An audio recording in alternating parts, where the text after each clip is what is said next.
Maclunkey! Maclunkey. Welcome, everybody, to the Miss Marvel Episode 3 discussion. I'm joined by Just Dan this week. Yeah, I was the poor soul that got drafted. Yeah, Joking. unfortunately, AJ's internet is completely shot for like the next week, so unfortunately, AJ won't be here for this discussion. He won't be here for Roro tonight, which is canceled, and he won't be here for the biggest kick in the dick, in my opinion, is that he won't be here for the Obi-Wan finale discussion tomorrow morning. So y'all better show some love and support for our boy AJ tomorrow in the stream. Yeah, Is what I'm like saying. definitely have some like Make him feel hashtag love AJ. Yeah, Because he needs it. He needs it to get through this time right now. I could not imagine being without internet for as long as he's going to be without internet. I think I can cope, but I was like, when I saw it, all of us instantly, rest in peace, soldier. That's literally all we gave him.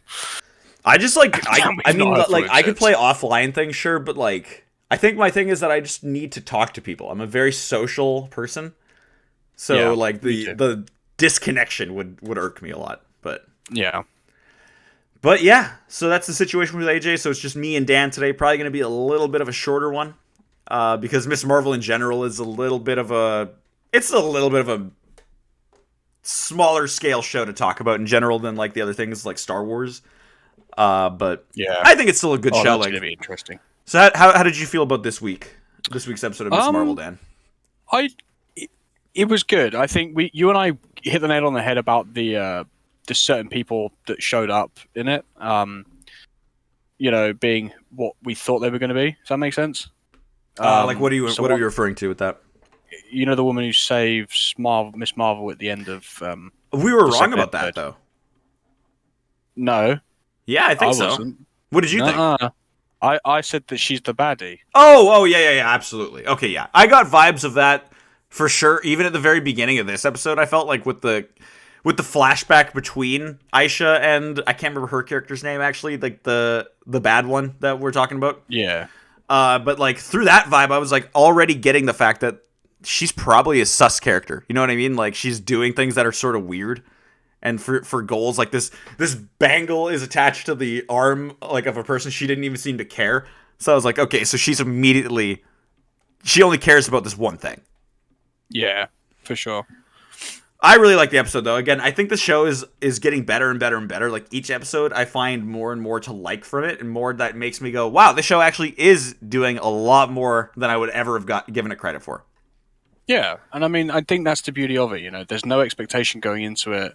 It doesn't have anything to live up to. It has its own chance to tell its own story, and it's a breath of fresh air, like we said in the first episode.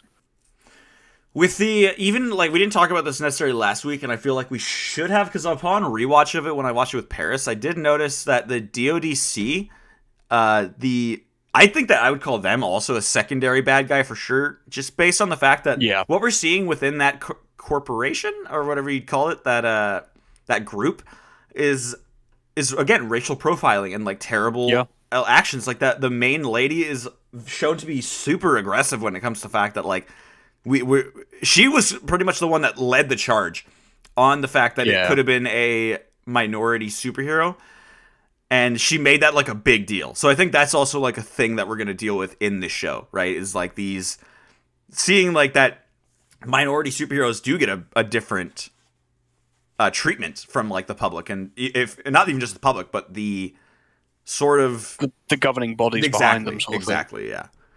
I think that's a bold step for the show to go, and I think it's awesome. It's kind of like it reminds me of the whole Obi-Wan Leia thing, where I was like, it's not a thing I thought we were going to tackle, but it's great that we're doing Yeah, it. yeah, for sure. It's great that we're putting it out there. Yeah, All right, but let's cycle through the episode like we always do. We open this episode with the flashback, like we were saying, with in I believe the 40s. yeah. 1942, British occupied India. Yeah, and we pretty much see like I think I said this last week. If this bangle was attached to the Shang-Chi's like 10 rings and shit like that, that would be really cool. And what do we find? That they found this bangle in a 10 rings like storage thing or something like that, or in some old crypt of 10 rings shit or something. Like, what did you interpret from that? I mean, I didn't necessarily see it in the same way. I'll be brutally honest, but I wouldn't be surprised in hindsight that it would. I wouldn't be surprised if it is now linked. You know, like the direction that it is kind of going would not surprise me in the slightest. Well, it even I don't. You saw Shang-Chi, right? I did, unfortunately, yes. Really, and I loved that movie. I thought that was a great one. I did not. I enjoyed the kung fu. That's it. Like I didn't enjoy the story. I thought it was a poor story. What was the realm that they went to called? Do you remember? Not off the top of my head. Because it wasn't the realm that they were talking about. And this is called Newer, right, or something like that. Like that's what it was. Yeah. Hold on. Let me have a look. Because like what I'm gathering is that like we're talking about these different dimensions in these shows, and I think that because at the ending of Shang-Chi, they said something about the rings like calling to something like externally, and I gotta think that this is also semi-connected to that, right? Like that there are people from different realities in a way, not realities, but Ta Lo. Ta Lo, that's what it was, and this one was sorry, I just said it. Noor. So like we're getting all these like cool different. I don't want to say realities because that kind of goes into multiverse stuff, but we get to see these different dimensions. I guess is what you'd call them, and different cultures like from these dimensions that are impacting our own, and I think that's really cool. If anything, the 10 Rings stuff definitely links together those dimensional doorways or something. I feel. Yeah, I think between that, the multiverse of madness type stuff, like. Those doors are well and truly like kicked in now. Like those are open wound, as it were. Like there's no going back from it. You know? Yeah. And I think like because that's the thing though. The multiverse is like to separate these two entities is going to be kind of a tricky thing for some people because it's already sort of confusing for the basis people. I would say that before we even talked about multiverse stuff in the newest phase, before that it was like dimension stuff with Doctor Strange. And I think that's what Shang-Chi is what we're inferring, that it was just a dimension and that this is also a dimension, because they have to be very careful with how they use those words. You know what I mean? Like going forward, like when you say reality or like universe, it's going to change everyone's perception of what's happening. Yeah, when you say dimension, it's just a different dimension within the same universe. Yeah, exactly. Like it's getting to that point where it's complicated even in just the wordage. Mm-hmm. Yeah. Like, I struggle with it at the best of times, but I just vibe with it, you know? Yeah. And then, after that flashback, we cut to the present where Kamala is getting talked to by these characters. These people who do not age, they don't... I mean, they're pretty much like... they're superheroes already based on what I've gathered. It's kind of like where Superman isn't super on his planet because of the sun, but when they come here, they're like superheroes, so like that's what it feels like. You know what I mean? Yeah. Like, they're definitely, like, enhanced people. Just by the fact that they don't age crazily. Which I wonder if that, like, goes into play with her bloodline in a way. Like, these are crazy things to think I get, but... Because she's 2 things removed at this point, right? Because her grandma is still a person. I don't know, because obviously, like, when... I mean, sorry to jump ahead. Oh, of course, jump ahead. It's all good, but yeah. Like, when that train scene happens, like, when she envisions the train and the grandmother's like, you need to come to me now! It's like, what? What do you mean? Why do I need to come to you now? And she's like, you need to just come to me right now. Like, get on a plane, get to me. And it's like, why? I saw it too. It's like, what? Yeah, like, that makes it kind of interesting, right? Because then that means that the mom didn't experience it, and that the grandma did only, so it's not like It's like it skips a generation each time sort of thing. Maybe. That'd be cool. I'd be into that. I like that idea. But... Yeah, like, I just kind of get the vibe that, like, and especially with later how these people act, like, they think that they're above people, for sure. Like, every time that they encountered a person in the hallway, they didn't even, like, they could have just been like, excuse me, but they would just punch them and knock them out, like, immediately, and I was like, holy crap! Honestly. Like, the first guy that got taken out in the hallway, like, I thought they broke his neck. Like, the noises that were happening when that scene occurred Shocked know. me. Even I was a bit like, damn, bro, what the fuck? That guy didn't do anything. You're just killing him. Like, that's the thing too, and I get it that they're really eager to get their plan done. I will admit, and AJ said this to me before his internet went out. He felt like that the jump between them being friendly to them being aggressive was a little quick, and I agree. But I think that should have been shown a little bit better from her perspective, from Kamala's perspective, of being a kid, being a kid in that situation, and not being aware of how actually intense the people are being in the first part. I think that would have been good. Yeah. If there had been some implication that they're like, yeah, we do take this seriously, and if you don't, help us, we'll do something that you don't like. That's fine. You know what I mean? If they had implied that and then she just didn't get it, I think that would have been really good. Yeah. But she kind of just let it go. And I don't know, like, it's also like sus already that like they not sent necessarily, but like Aisha and them split up, and then they're like, yeah, we don't know what really happened to her and all that shit. Like like I think that they killed her or something like that. Yeah, I wouldn't be surprised. I really wouldn't be surprised. Like I think that'll be what they find out if they go out to see the Kamala's nan or grandmother, however you want to say it. Yeah. Like I think that's when they'll find out the actual truth about is it Isha? Did you say? Aisha is the great grandmother. Yeah. Yeah. So I think they'll discover the truth about Aisha from Nani, as they say, as Hopefully, I say yeah. it, Nanny.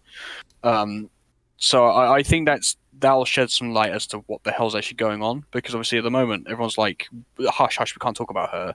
Whereas in reality, Kamala's just like, well, what the fuck's going on? Like, why can't we talk about her? She's a person too, sort of thing. Yeah. Well, that's the other thing too. Is like, I wish that like she was saying at the party at the end of the episode. I wish that she. This is one of those situations where you're like, if we literally just talked for a second, we could figure this out. Like, we do not have to be crazy about this. We do not. We especially don't have to show up to a party and murder a bunch of people. I thought that would have been a little bit insane if they had tried that. Yeah. Like when I can't remember his name right now. Kamran. When Kamran was like, yo, like, we have to get everyone out of here or else they're gonna kill everybody here. I was like, really? Like, what the hell? That's how, like, yeah. That's how. Even I was a bit like, really? Like, that's a bit fucking intense all of a sudden. Yeah, how about like, you just pull me aside? You know what I mean? Like, pull me aside and deal with me. Don't kill my family. I'm definitely not gonna help you if you do that. 101 ways to get people to help you do your thing. 1, kill their family. Apparently that'll do it for you. But we also got a name drop of, like the Noor dimension, and they said they were known as the Clandestines. Is that a thing from the comics? Because I'm not aware of that. You know? I don't know if it's a comics thing. Let me have a quick look. We're definitely getting to the point in Marvel where I have got no clue. You know what I mean? Like, I just don't even know, because I know that originally Kamala Khan. It is. She's originally an Inhuman. The clan Destined is an appellation used to refer to the Destined, a fictional secret family of long-lived superhumans appearing in American comic books published by Marvel Comics. They were created in 1994. There we go. See, so it's cool that they're bringing that kind of thing in, and they're doing it in a cool new way where it is kind of a sucky thing that Inhumans failed in the way that it did, because I'm sure that would have been where they tried to go with this more in general, but I mean, they knew they screwed up. They knew they screwed up. Start from scratch. Yeah. So like this fresh new take on this character is fine with me in that regard. Like, I'm always cool with it when, like, at the end of the day, like Marvel, when they change things at the beginning, I'm usually like, that sucks, but they usually bring it back around in a way where I'm like, that worked. Like, that made it better. Yeah, for sure. Like, I could see them having issues with her if she was an Inhuman in a sense. But with this new thing, it's like, there we go. That's an easier storyline. We can just make a new thing with the Clandestines or whatever. Or the Clandestines, like I said, or whatever. It's a complete blank slate then, isn't it? Yeah, Like, exactly. you can go whatever direction you want. You're not tied to anything. What was the trigger for... Oh, yeah. What I also like, too, in the scene is that they went through a little bit of, like, a historical lesson about, like, what they were called throughout time. And we learn, exactly, the Jinn, like, that they're associated with, like, evil spirit type things in a way that, like, she's struggling now with the fact that, like, her people are known as, like, dark evil spirits, which sure means you can struggle with that a little bit, but I think it's more about what you do with it, right? Like, than But what. I think it's great what the priest says to her. Yes. I can't think of the name, and and it's stupid because I should know the name of a Islamic preacher. Oh, there you go. The preacher, if you want. I can't think of the name of it, and I feel awful right now. It's all good. It's all good. Yeah, but it's the way that he says it to Kamala is like it's good isn't you can't good isn't a thing you are, it's a thing you do. And I was like, he said the words. He said the words. Imam. That's it. Imam. It's an imam. Fucking got it right. Took me a minute. It's all good. I mean, Christ. you got there. You got it, Yeah, his scene was probably one of my highlights of the episode in general, I would say. Just whenever there's a character that gives... Like, okay, from that scene, did you get that he might know that it's maybe her? Or no? Do you just think that he's giving her wisdom? I think it's a 50-50. I think, deep down, I think he knows. And I think he's also in that mindset of, like, we're finally getting... there's someone who represents us. And then on the same token, I think he's just respecting the fact that a child is asking him for help, in a sense, like, just for a bit of guidance. I guess it depends. If you want to deep it, he probably knows. But, like, on a surface level, I think he's just offering wisdom. I just think, I absolutely agree. I think that he's just offering wisdom. I hope that, I mean, if he does know, it's kind of cool, though, because I think just being able to figure that out based on the fact that someone's asking this advice and asking all these questions about this person in kind of a very inquisitive way about more so... the way she even asks these questions, she sounds like she's talking about herself or asking, like, how did people see what I did? Like, all that kind of stuff. So, yeah, everyone else might not be able to pick up on it. She's referring to herself in the third person. Yeah. And I think a man like the Imam, with his knowledge and his wisdom, would have picked that up straight away. Yeah, and I think, especially with the end conversation.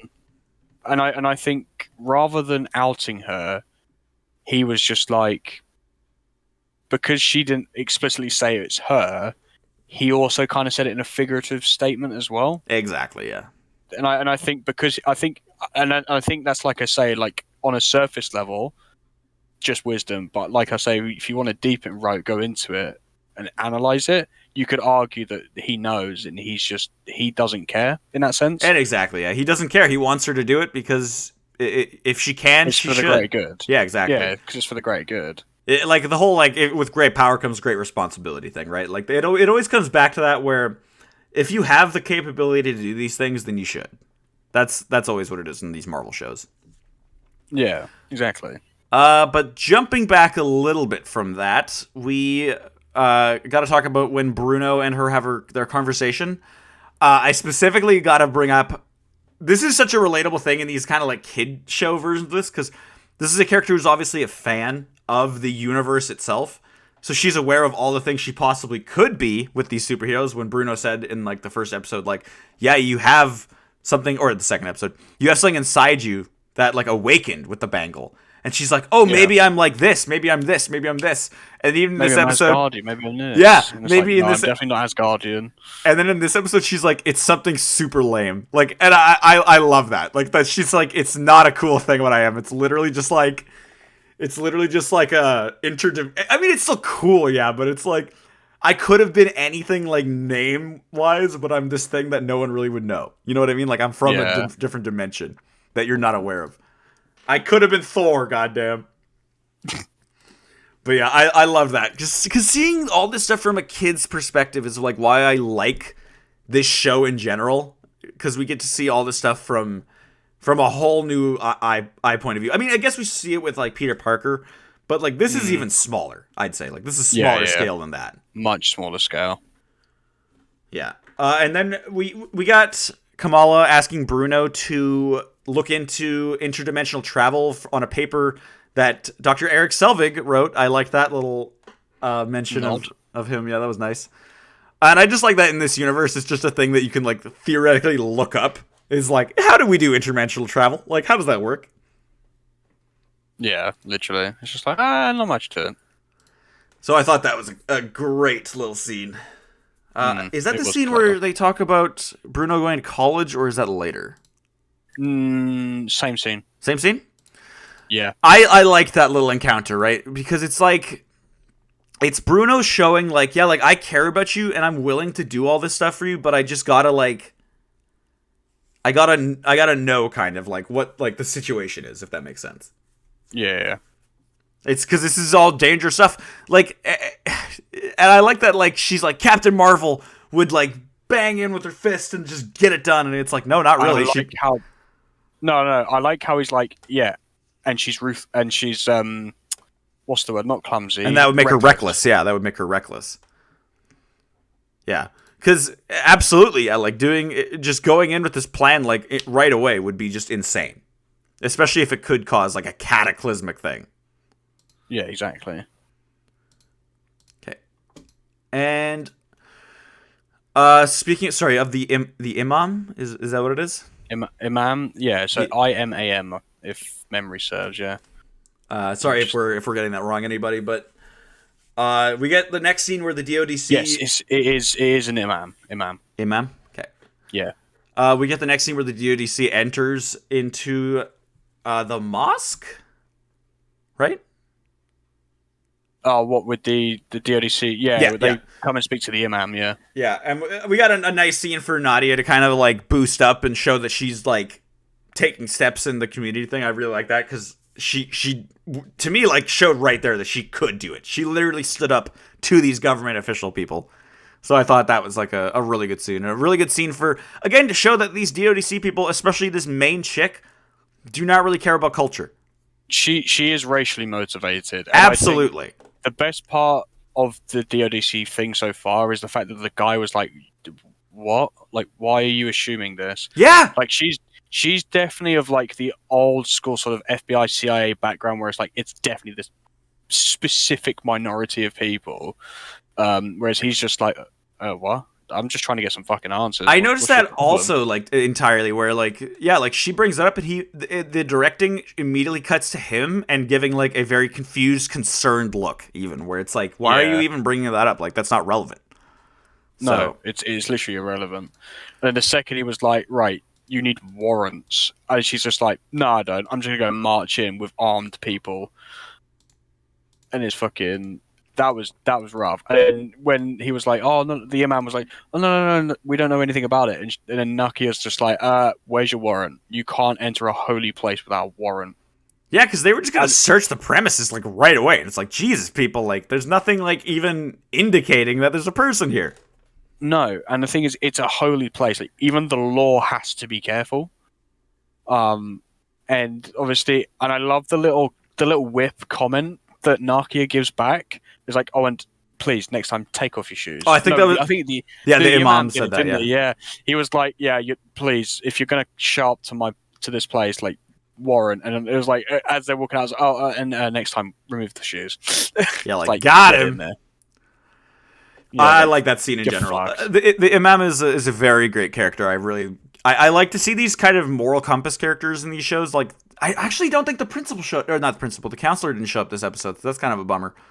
I think that the imam showed up, and that made up for it in a way that we got a guiding character in that way. I like that for these younger adult shows, or not young adult, but kid shows in a way.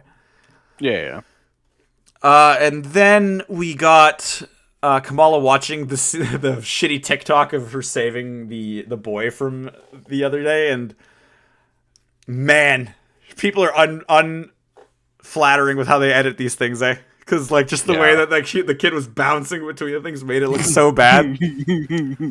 But, like, they got it on, like, loop. Yep, they got it on that TikTok loop or whatever, where it's like, oh, dear God. It looks like it literally looked like he was getting rebounded, like that was her superpower. Like, she was forcing him between them.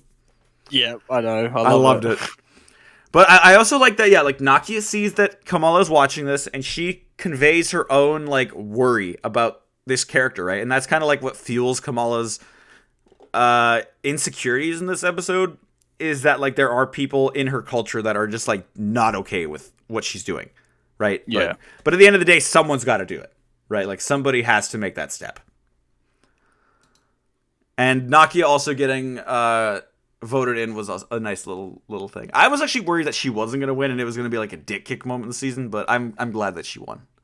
Yeah, it's the small victories like that in this show that I like. Like, this show is like, literally, we're not dealing with like Galactus like trying to eat the world. We're literally dealing with the fact that this chick just wants to get a position. Yeah. It's just like, I just want to live my life. I just want to get voted into this committee. Literally. And yeah, this episode like really like moved. I feel like they were mentioning in the other episodes that what was the brother's name? Shit. Amir. Yeah. Amir's like wedding was coming up, but like bam, it just starts happening in this episode, and you're like, holy crap, okay. Yeah. I love the wife. I like his fiance or wife at this point, whatever you'd want to call it, like is also one of my favorite characters. She's so sweet. Yeah, just so wholesome. Yeah, so wholesome. She's like one of those people that you want, like you want your brother to meet a person like that, so you can have a cool person in the family like that. You know what I mean? Yeah, because then you're like, damn. Now I've got someone who can literally kick my brother's ass for me. Yeah, exactly. You can tell him like it is. I loved it. Yeah. But then yeah, pretty much we already talked about this scene a little bit where like the imam was kind of giving her pep talk. Yeah. So yeah, a really good scene in general. Like, I like that it. At first when I was watching with Paris, she thought that he knew because she thought that he gave him the box, or not him. She gave her the box with the mask, so that he was like, "I know you're Miss Marvel, so here's a mask." But that was a gift from Bruno, correct? Like that's it was from Bruno. And yeah, I like that we're getting like pieces of the outfit coming together. I'm so excited to see it. It'll probably only show up in the last episode. Like I fully acknowledge that, but yeah, still cute, but still it's cool. All good. Yeah, it's all good. I'm happy with that. Like that's cool. Well, because this is a show that A is only 6 episodes. B is probably getting a season 2. C, she'll show up in a movie. Like I don't know. Like yeah. All There's, these like, no things. question of it. It's different than when it was Daredevil season 1 on Netflix. Like, and at episode 13, he finally put on the outfit at like the last 5 minutes, and I was like, okay, cool. I really think that my bigger problems with the Netflix shows back in the day was how long they were. Like, I don't think that they needed to be 13 episodes long. No. And then Disney Plus have got it nailed. Yeah, with the length. They really, I mean, like certain shows, we know that Andor later on is going to be like 12 episodes or something like that, which that'll be interesting, sure. Like but it is a very different kind of show, though, isn't it? So it is different. I think that we need, like, that's what makes me worried about things where they're like, Obi-Wan might get a season 2, and I'm like, it shouldn't, just solely on the fact that we planned it to be a one thing. Like, that's my take on it, where, like, if we want to come back later and do another story, sure, but, like, make it its own story then. You know what I mean? Yeah, like, do its own thing. Because the second that money is your deciding factor on making a season 2, I don't know. I immediately lose interest. Because if you planned a one-off story, that should be it. Yeah. That's like, it reminds me with the Moon Knight thing. Because everyone was saying that Moon Knight was going to be a one-season thing. And they were like so fucking confident about that. But then when it ended, they were like, oh yeah, we're probably going to do a season 2. And I was like, well, fucking don't say that you're going to do a one-off then. I think because, I think it's just why they do it that way, if you know what I mean. Like, because deep down it's just easier. Because they'll be like, yeah, it'll be a one-off thing. And at least that way, like, when at the end of it, they're like, oh, you never know. Like, I think to say, I think it's better to be like, you never know at the beginning. I think it's always better to keep it up in the air and never be like concrete about things like that unless it is a concrete plan. Yeah. But yeah, then Kamala's dad tries to get some fruit pies from Bruno at the store he's working at. And we get to learn a little bit more about like the Jinn like lore, I guess, because like this stuff is more, I guess, concrete than anything fakely written about Jinn. Like I was kind of confused about that. Like, what was the vibe that we were supposed to get from this? Honestly, your guess is as good as mine. Because yeah, like for me, it's like like if you're researching Jinn and stuff like that, like you're probably gonna get a lot of like theoretical, like supernatural stuff. You know what I mean? Yeah. So you're not gonna get like concrete stuff. But he literally, when the dad started reading, he was like literally reading shit that was like super relevant. And I was like, what are you actually researching right now? Even that you're getting this. He was like, oh, it's Urdu. I'll translate for you. He's like, no. He's like, I am doing it.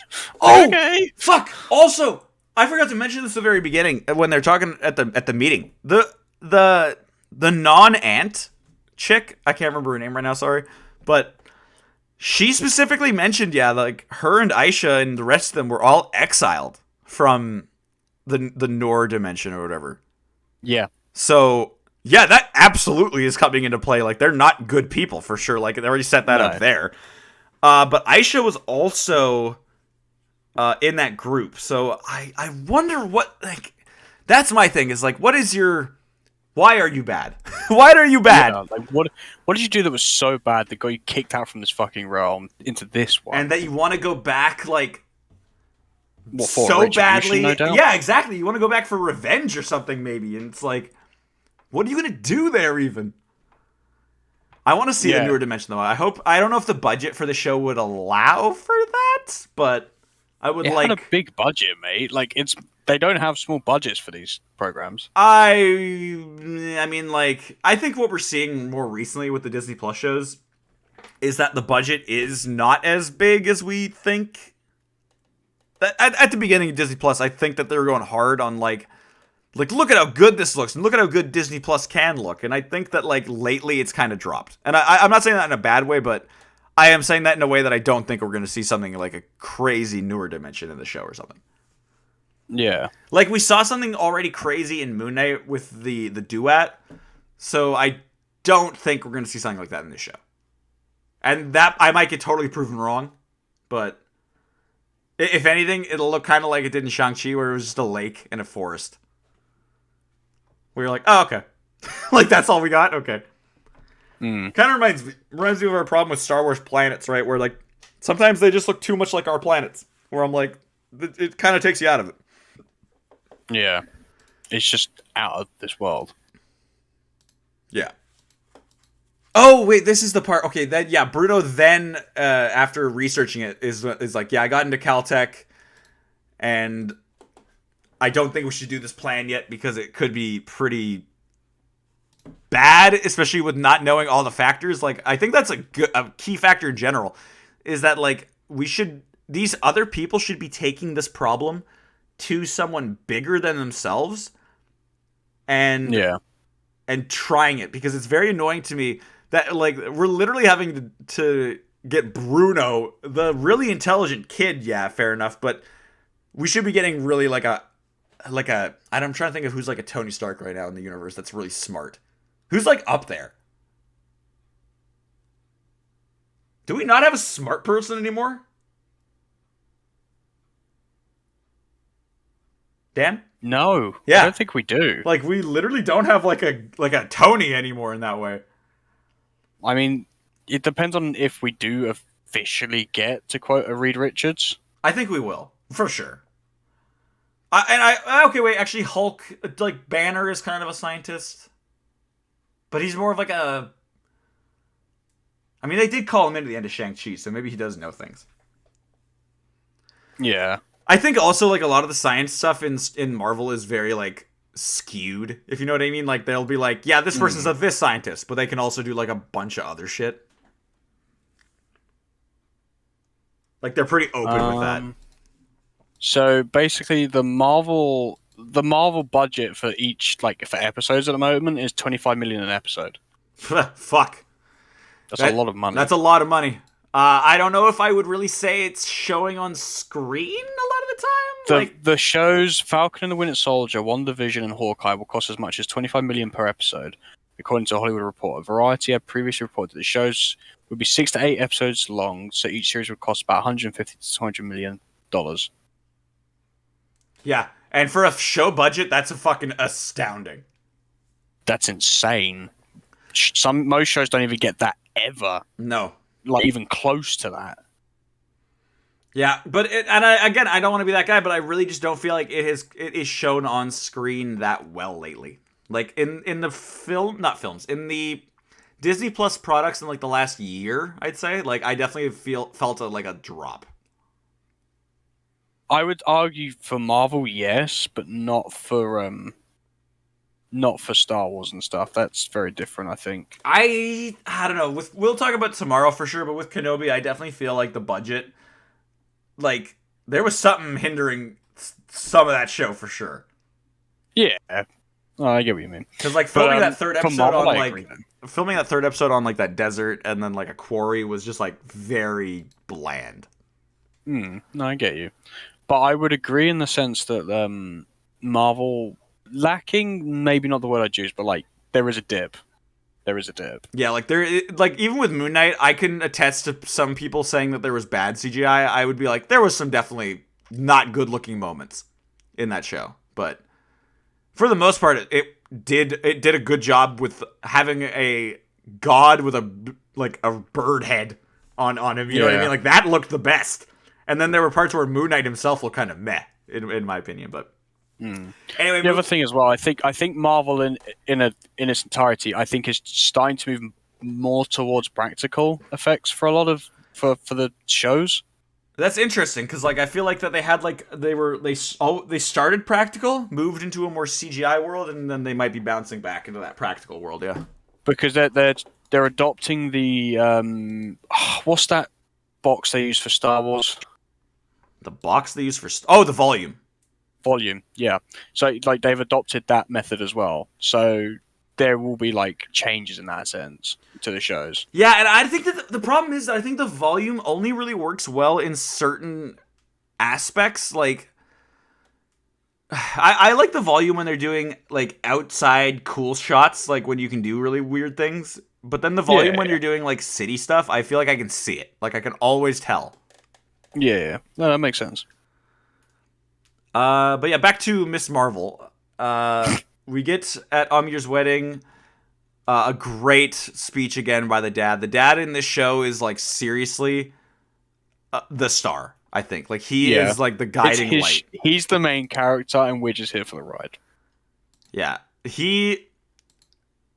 because he's just so sweet. Like what he says to Amir in that scene is so beautiful. Like the man that chooses love is never alone. And I'm like, that is that is beautiful. That is honestly like put that on a shirt for this show. Yeah.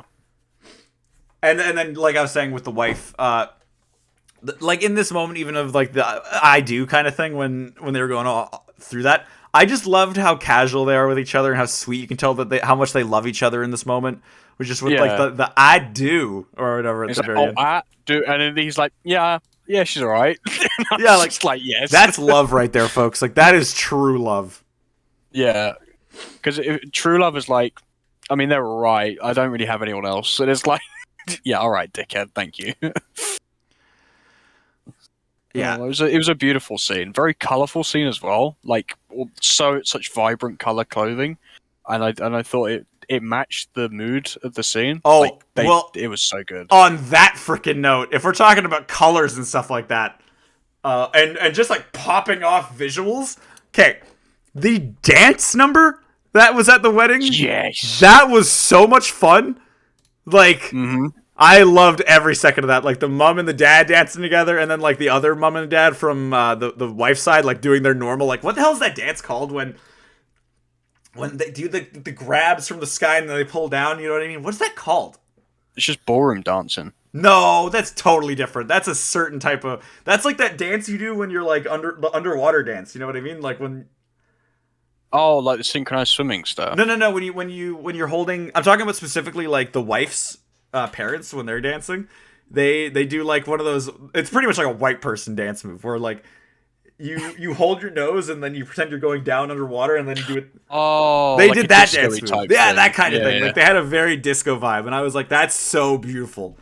Because I like that we're also seeing that clearly. Like these are.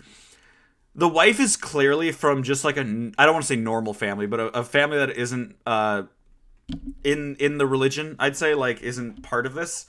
So she's joining it in a way. I don't know how to, but she's experiencing the culture through the wedding, for sure. Yeah, and that these parents are part of that in a way that it just shows this culmination together of two different families, and I love that kind of thing. Yeah, that's what makes me excited about Kaz's wedding. Kaz talks about this kind of thing all the time, and I'm like, yeah, that would be a blast. If we can get Kaz married, we're gonna have a blast. We got to get Kaz a wife in Canada. That's the game plan. Hey, well, not even specifically a wife. Just get a partner. Just someone he can vibe with. That's all we need. That's all we need. Yeah. And then, yeah, just like the colors and just the funness. And Bruno in this scene, too, again. How the hell is the mom and dad not telling Kamala every day to, like, stay with Bruno? You know what I mean? I know. It's actually upsetting. His dedication and his, like, commitment to this fucking part in this was so good. It was amazing. Like, you definitely would get the vibe that, like, as a parent of Kamala, that this guy would respect your shit. You know what I mean? Like, he would respect everything. Yeah, he would look after you. Yeah, like, because I think in this culture, is it, I don't know. I might sound insensitive when I say this. But, like, this is the kind of culture where you stay with, like, you would take care of your mom and stuff like that, right? Yeah. So, yeah, like, I would totally think that if I was her, I'd be like, Bruno would be the best guy for that. Like, Bruno would be an optimal, not stepson, optimal son-in-law. Yeah. Yeah. But yeah, he's always helping them out, and it's really cute. I love him. And oh my god, fuck, okay, because literally right when Kamala and Bruno are about to dance, and I'm about to have my moment where I'm like, oh, I ship them so hard. Fucking Kamran shows up and is like, yo, they're gonna come and kill everybody here. Just back off, Brian. Fuck you, man. I hate that so much. Yeah, I love that. It's like, get back off, Brian. It's like, hold on a fucking minute. Like, why? How do you not remember my name? Is he just being a dick? Like, what is happening? Yeah, I thought that was sad. But I love how Bruno was just like, no, this is what we're going to do. Shut your mouth, we're doing it my way. It's like, yes, Bruno, tell this bitch. Oh, man. But yeah, then Kamala pulls the fire alarm, which, I don't want to be that guy. I'm not like a crazy Bon Jovi fan, I'll say. I love some of their songs, but holy shit. When Living on a Prayer came on, that was epic. Like, when Marvel does musical moments, they fucking nail it. I don't know. I don't like Bon Jovi in the slightest. I find his music irritating. So I just didn't have much of an opinion on it, if you know what I mean. Didn't much care for it. Yeah. Well, I mean, if you can do fight to music, I think that's always the best. Like, because it just the beats of it, like, happening, like, just immediately feel everything. I will always remember watching Iron Man 2 when I was a young boy. Another One Bites the Dust comes on and Rhodey kicks Stark's ass in the old silver suit. It's amazing. That's what Marvel is good at. Yeah. You know, let's pick a song, let's kick someone's ass to it. Yeah, and then they just commit to it the whole time. Like, I loved the choreography during the fight, like the movement, everyone's like flowing together. One of the funniest bits was when she ran into the place and was like, everyone needs to get out of here. Nobody did anything, but then the second that guy like punched the guy out, that chick was like, I'm out. That was so funny. Yeah. I'm out. Like, I don't get paid enough for this shit. Like, that's what I'm saying, though. This guy, like, wasn't even, like, doing anything. He just got punched in the face, knocked out. Like, he didn't do anything. She was just like, what's going on? Bonk. He just was there. I felt so bad for that guy. Actually, the first guy, he kind of made a move. But, like, the second guy didn't do anything. Yeah, that guy did not deserve to get knocked out. It was fucking hilarious, though. Yeah, it was funny. And just, like, really cool moments where you see, like, I like cool tactic things. Like, at one point when someone, like, just hit something randomly in the kitchen, and that triggered Kamala to, like, make her ability pop out because she was scared. I thought that was a really good idea. Like, that's always the shit in those movies where I'm like, do that. Yeah. I also liked that everyone from this universe has, like, their own weapon. Kind of. Like, they all have, like, their own cool stylistic thing. Like, the one guy's got the whip sword. But then Kamran's got a fucking yo-yo. Like, what was that?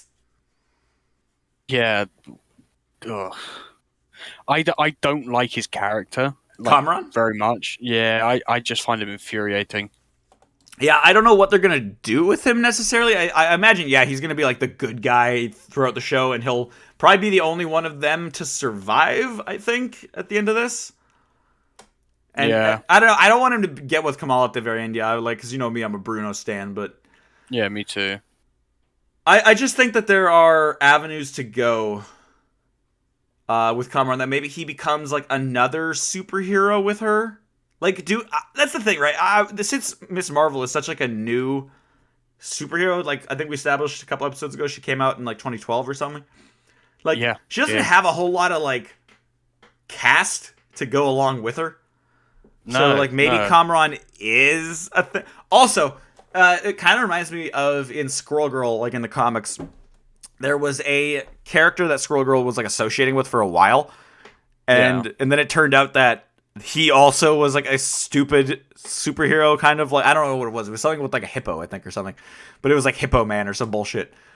And something like that, even where it's like a small scale, like make him a character that kind of like how I can't remember what her name was in Moon Knight. Oh shit, she became the something scarab.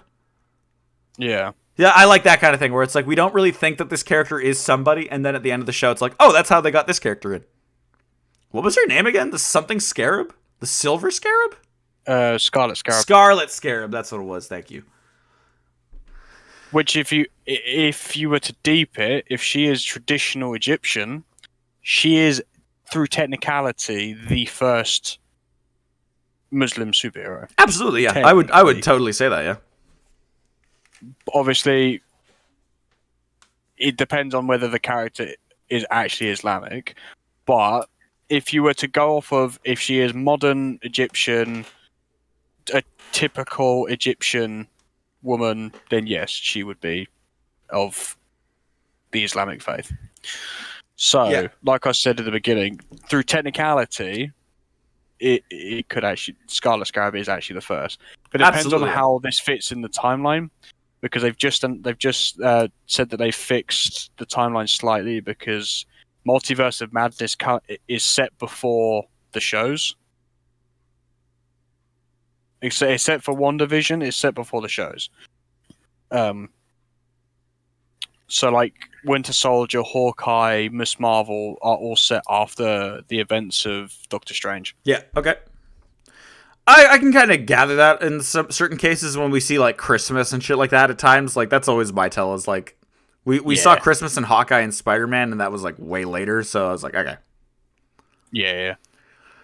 But after, I like how the DODC come in and don't get Kamala at all. Like they totally, that was a weird part in my opinion. Like they didn't look to the left conveniently ever to see her. But Kamala and Bruno come out and find Nakia there. So Nakia now knows that Kamala is Miss Marvel. Yikes. Especially after their conversation where she's not like the biggest fan. No, that was rough. And then, we're pretty much coming to the end of the episode here. But just a little last thing I just want to say. I think Kamala shit the bed easily with her lack of trying to explain what happened at the dinner. Yeah, that was a dick move. If you, like, okay, as a person that, like, might have did stupid shit when I was a kid, you could probably think of a reason that you did what you did. You know what I mean? And they even are aware of the fact that people were arrested and that people were, like, not attacking, but, like, that they were around her. So if I were Kamala, I would have probably said something like, yeah, I was at the party and I went into the bathroom or something like that. And then these people showed up and started attacking me. And I pulled the fire alarm because I thought it was the only way that I could get everyone to safety. To get everyone, like, out of there or something like that, yeah. And then they chased me through the building. Like, she could have said something. I don't know. Like, it was like a moment where I was like, you could probably say something here to cover your ass a bit because she really looked bad. She looked really bad at the end of that episode. Yeah, and the thing is, like, the mum, even the dad, was just like, nah. Well, even the brother, in a sense, right? Because the brother and sister are like, not sister. The brother and wife were, like, disappointed because their event got, like, shysted potentially by the sister. Where it's like, wow, fuck, that sucks. But if Kamala had said, yeah, I was getting assaulted, I'm pretty sure it would have been like, oh, okay, well, I'm fine with it. It's all good. Well, it wouldn't have been all fine, but Well, you know no, what I mean? Like, yeah, it would have no. been understanding. We would have been absolutely understanding, like, totally okay of what you did. Totally fair beans. Yeah, like, that would have been a bit more of a logical explanation as opposed to, I can't tell you. It's like, you can, you're just being a fucking idiot. You're just not choosing to tell us. Yeah, you'd lie still, but it's more of a truth than what you're currently doing. That's my take on it. Like, it's a better it's idea. It's like a white lie, isn't it? Yeah. You know, where it's like, it's not really a lie, but you're not telling the full truth. There were bad people at the party. I tried to get away from them. I couldn't get them away, so I got everyone else away. Yeah, exactly. Like, I think that, like, you could have done something, but it's just, like, the narrative way of these shows, right? To kind of be like, well, she's in trouble. You're like, yeah, fair enough, cool beans, I get you, but I still think you can handle it better. Yeah, for sure. And then coming to the end, we have Nani calling her on the phone, saying that I saw the train too, you gotta come to Karachi. Yeah, what the fuck? Yeah, it was the way she was like, but what about Mummy? And it's like, bring Mummy too, I don't give a shit. Yeah, like yes. What is the actual plan here? Because at least in Moon Knight, when it was like, we're gonna go to Egypt, we didn't see the process of going to Egypt. This is like, how are we actually gonna get to or not Egypt? How are we gonna get to Nani or whatever? Like, teleport, mate. What do you mean? Yeah, I mean, maybe this is where America Chavez is gonna show up and kick everyone's ass. You know what though? You say that, and I swear to God, I actually thought she was gonna show up at one point because they mentioned something. I swear they mentioned something kind of that sounded like her, not like her, but like. Yeah. In her vibe. Something that she would do. Yeah. Yeah. I mean, realistically, I think that... Fuck, how will they get there, though? Like, because she'll have to talk to the mom and convince her to do it, and I don't know how that'll go. We'll see. I am genuinely intrigued by this show, though. Every episode... I reckon Bruno will get a dodgy plane ticket or something. Really? You know what he's like. Yeah. Fuck it, why wouldn't he? Oh, like, no. He is a genius. I think it'll... Now you got me thinking, man. I think it'll be Cameron. Yeah, on a private plane because he's dumb. Because they probably have like a bunch of money and connections. He probably knows how to fly a plane. I guarantee you that's what's going to happen in the next episode. Yeah, probably. He'll be like, I have always known because my mother taught me because she's like 1,000 years old. And it's like, okay. Yeah, it's a little odd. It's like, yeah, no, he's actually 17. It's like, why now? Yeah, I was like, why would you do that now? That was a little weird because, yeah, like, who had that kid then? Like, who... Like, that's his mom, but who's the dad? I think you'll find the dad's probably dead. Maybe. We'll see. We'll see. Do you have any other predictions or something for next week, or any ideas? Don't know. I know that we're probably gonna get to meet... we're probably gonna meet in the flesh. We're gonna meet... I keep fucking it up. Sorry, what? Nani? The Nani, yeah. We're gonna meet Nani, yeah. Yeah, that'd be dope as fuck. Yeah, because she seems like a blast. She seems hilarious. She reminds me of someone that who lives next to my nan or my grandmother. She recently moved, right? But that whole vibe of like not being able to use the technology properly, zoomed into the camera. Yeah, like just really loud, but just kind-hearted. Yeah, like it just I instantly was like, oh, this reminds me of a lovely lady called Chaya, lovely little Indian lady that my nan has been friends with for like 40 years. I don't even know why the correlation was there, but I think it was just the mannerisms and like someone just like was zooming in on her face. Yeah, on the camera, it fucking killed me. Oh yeah, my Oma is exactly like that. Absolutely. If you call Oma on like a FaceTime, you are getting forehead. That is, yeah. That is like, what can you lower it? And it's like, I have. It's like, no, even more, please. I can't see your face. But yeah, I think that wraps up pretty much our thoughts on this episode. I would say I came out of it again. Like I've been saying, every episode's gotten better and better. Maybe the first episode was only better in style, like because of all those different moments of art that we had in the episode that I pointed out, but I think that we're in those mid episodes. I think by the last episode, we're going to have like a comeback of that kind of shit. So I don't know. I personally am probably going to put the show up in my like top 2 favorite Marvel movie or Marvel shows so far. Like Moon Knight really shocked me how good it was. And then the show is shocking me even more at how good it is. I don't know, because I actually really enjoyed Hawkeye. I'll be I brutally was honest. not a big Hawkeye guy. I also really enjoyed Captain America and the Winter Soldier. The Falcon and the Winter Soldier, sorry. Yeah, I personally felt like that kind of dragged a lot of the time. But yeah, and I get what you mean. And Loki was unrivaled. Okay, actually, Loki is opinion. probably my favorite. Like, it probably is Moon Knight, or it's probably Loki, Moon Knight, and then this. Yeah. Because WandaVision was okay. Like, it wasn't bad at all. WandaVision was really good at the beginning. That's what I think. It started really strong, and then it ended meh. Yeah, it got really dreary, and I was just like, and even like kind of going off of what we said in Multiverse of Madness a little bit of like it makes WandaVision a little bit shittier, in my opinion, if anything, to like have Multiverse of Madness out, where you're like, well, that's where this goes, and then this doesn't feel like it connects because she's so different.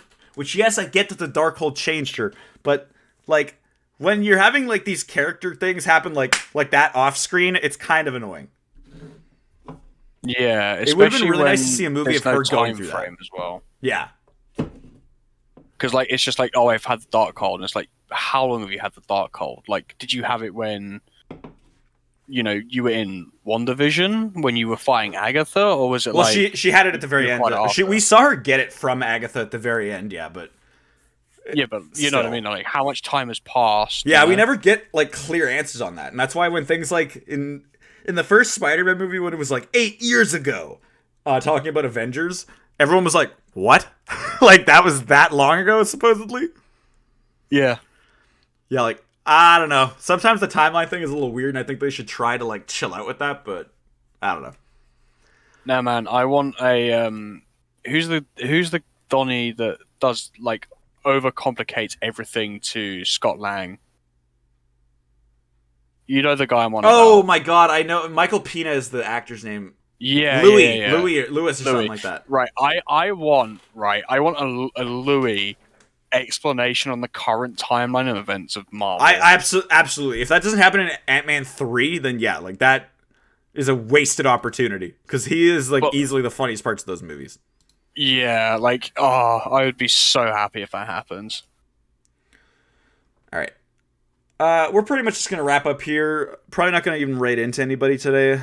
So thank you guys so much for watching.